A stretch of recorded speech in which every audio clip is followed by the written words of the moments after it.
Good morning, church. Today we're in Acts chapter 26. And if you've been following along, Paul has been incarcerated for his own protection. He's been sent to Caesarea where he's spoken to Felix, he's spoken to Festus, he's spoken to Agrippa, and now he's going to really share his testimony before Agrippa.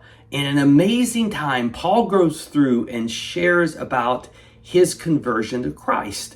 And I think it's real significant because Paul was ready to do this. Realize if you read from verse 1 to verse 23, where Paul is interrupted, he basically shares the story of him coming to know Christ, how it happened, and how now he is following Christ. And that takes, depending on your reading speed, about 4.5 minutes. And what I find amazing is here is Paul's taking his testimony and he's condensed it to a point, something that could be books upon books upon books. And yet in 4.5 minutes, he's able to lay out his testimony in such a way it's all shared.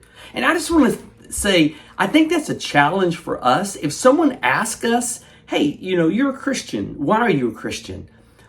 Could you concisely say that in a way that would communicate your decision, why you made it, and be a good testimony? I think it's in 1 Peter 3:15. He says that we always should be ready to give an answer to anyone who asks about the hope that is within us.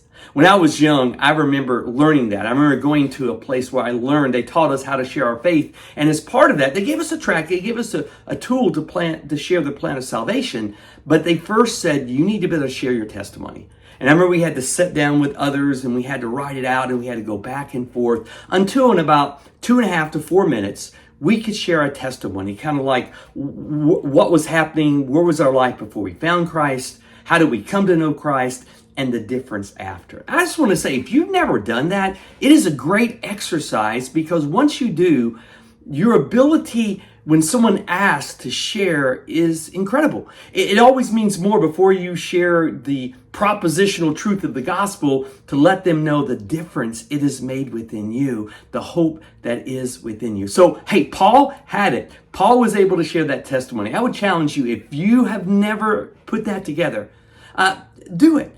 Work on your testimony. Maybe find someone else you can do it with and just share, hey, here's what my life was without Christ. Here's how I found Christ. Here has been the difference Christ has made in my life.